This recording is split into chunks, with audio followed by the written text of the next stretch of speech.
Detroit Den 313. What's up? It's your boy Will back with another episode. And let me tell you, I'm excited for who I'm about to talk to tonight. So excited that I wanted to give that just little bit of extra suspense and not throw them on a thumbnail. So I will tell you that we're talking about somebody that really hits home to me. We're talking about somebody that I can relate to, and I'll give you a hint.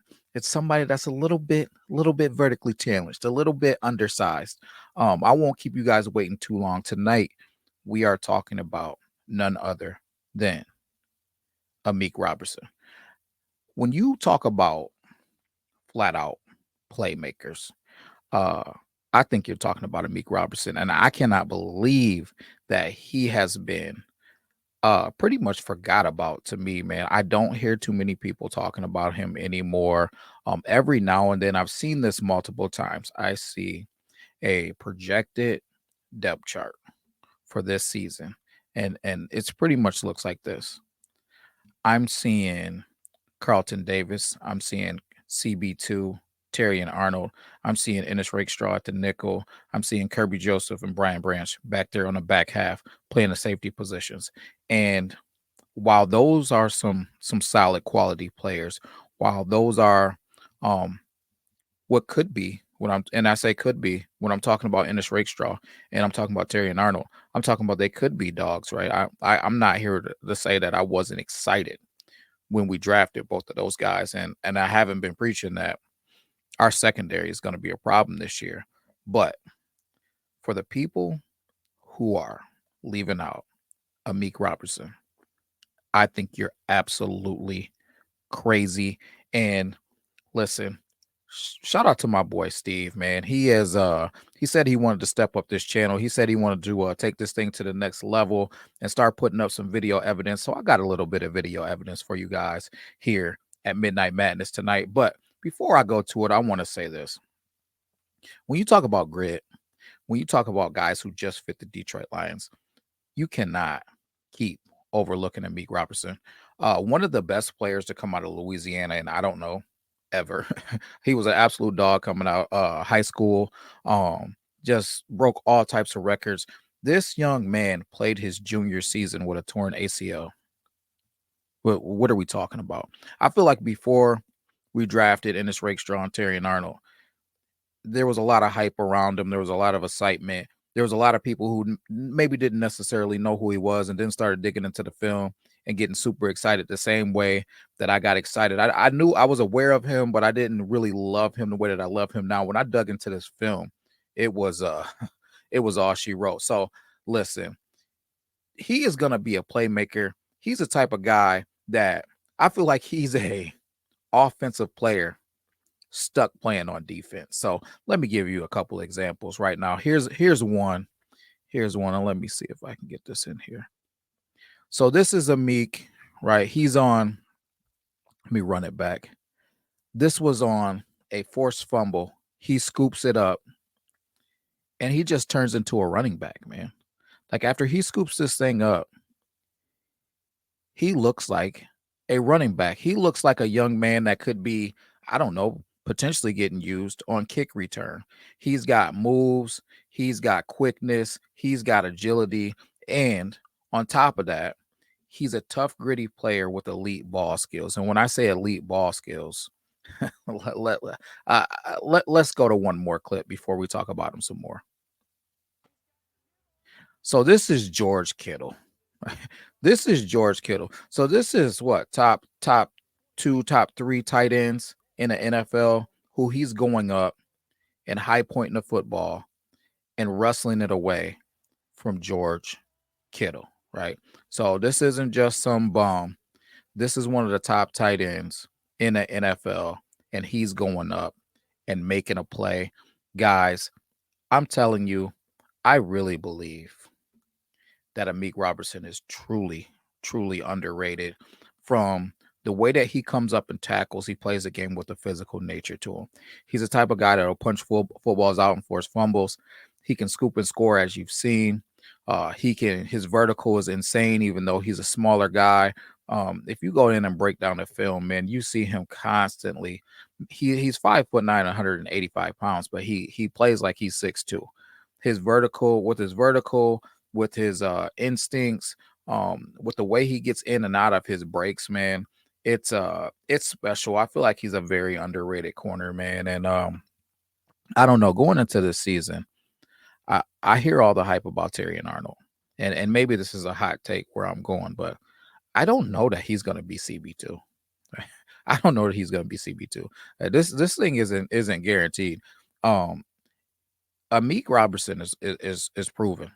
He's a proven guy. We know what he can do on the outside and the inside. And if he's not playing on the outside, he darn sure will be playing on the inside. This is not a guy who is gonna be a depth piece for the Detroit Lions. This is not a guy that's gonna be playing just gunner on special teams. Now, maybe because of our depth, maybe we take a risk and we throw him out there at gunner, but he's not a guy that's just gonna be just kind of used on special teams and here and there will be an injury depth piece.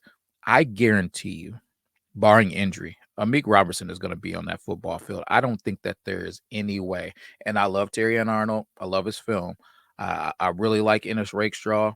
Again, like his film. My only concern with him was a little bit of injuries, being banged up a little bit. But the dude can flat out play this game. But what you're talking about, these two veteran corners in Carlton Davis and Amik Robertson, I'd really be surprised if you don't either see them at cornerback 1 and quarterback 2, or Amik at the nickel position, Terry and Arnold at number 2, and then Carlton Davis at the number 1 CB position, man. Because, like I said, again, Amik, tried and true in the league, 4-year veteran. We got him for the next 2 years. He's still relatively young, just turned 26 years old. So we got him up and through till 28. And that gives these younger guys time to watch the pros, do what pros do it professionally. He's a guy that's about his business. He's studying film. He is putting in the work in the off season. He is doing the right things, leading the right way. And that's what Terry and Arnold and Ennis Rakestraw need to see. I truly believe that Ennis Rakestraw needs to take a little bit of time and just get his body back healthy and get his body a little bit more prepared for the league. I'm not a believer that Ennis Rakestraw is going to be. I know they were playing him, getting him some reps at nickel corner. I don't think in the 2024 season you're going to see Ennis Rakestraw, especially at the beginning of the season, out there beating out these other guys and playing nickel corner.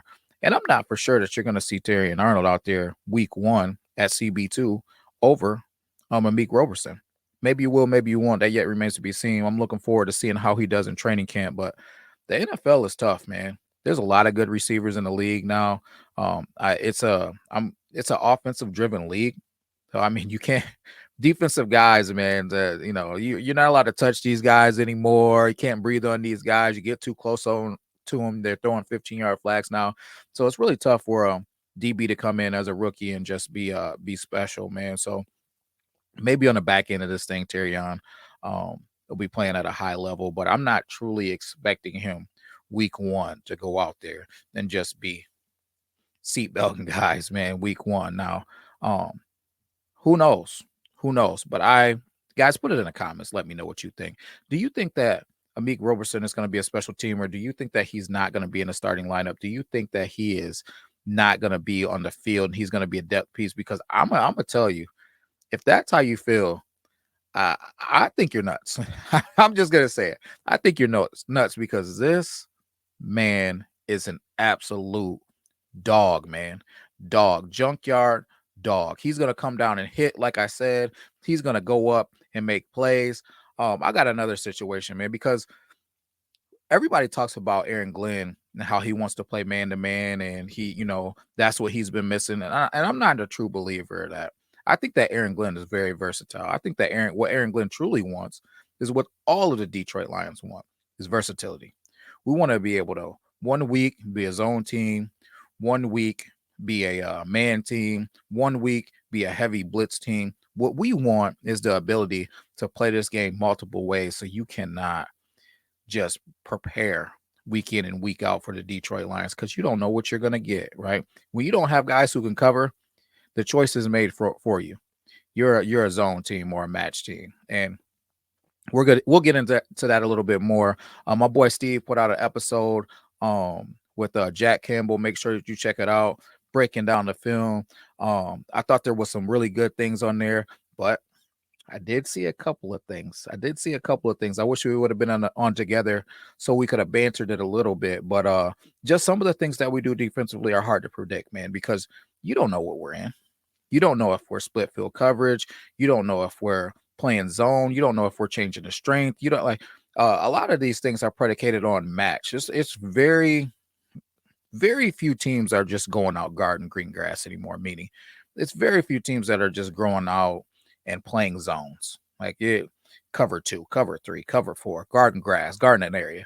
That's not really how it works anymore. Defensively is more about what do the numbers say, and we're matching the numbers and we're matching the routes off of whatever they're doing offensively. So the answers kind of unfold depending on what that offense is doing rather than us just calling something in the huddle. So we'll hit more on that later, but getting back to Amik again, I think he's an absolute animal. And here's one more play before we get off of here. It's a scramble drill. And this is one of the toughest things to guard because during a scramble drill, you're just trying to get open and kind of flow with the quarterback. So here's how Amik plays this scramble drill. Check it out. Bam. So Kyler Murray is kind of breaking free from the pocket. Let's run it back. Breaking free from the pocket, trying to make a play. Amik gets underneath it and goes up and high points the football. Like, this is elite ball skills. This is him again turning into an offensive player, immediately getting up the field, immediately injecting his team with some energy and some juice with his big playability. The kind of guy that can change the momentum of a football team. Guys, I swear to you, I really don't believe that this guy is not going to be on the football field. This guy is going to be on the football field. He is going to be making plays. Dan Campbell and Brad Holmes have been looking at this guy for a long time before we signed him. And when we signed him, they were overjoyed with great reason. We got an absolute underrated junkyard dog, and he's going to be out there making plays for the Detroit Lions. He will not be on the sideline. So put it in the comments, guys. Do you think that I'm dead on? Do you think I'm right? Do you think Amik Roberson is going to be making a huge impact for the Detroit Lions? Because if you know me, you know I use that word sparingly. Huge impact is not a word that I use a lot, but I think Amik is going to be doing exactly that, making a huge impact. He's going to be making an impact in the run game. He's going to be making an impact in the screen game. He's going to be making an impact in the passing game, short, medium, and long. He is just going to be, you might even see him on special teams. He's going to be an absolute dog for the Detroit Lions. I'm so glad that we signed this young man, and I'm looking forward to him being out there balling for the Detroit Lions. Guys, that's it for today. I'll be back with another episode. Please make sure that you're catching Steve in the daytime. If you're a Midnight Madness person, I'll tag one of his videos to my Midnight Madness. And peace.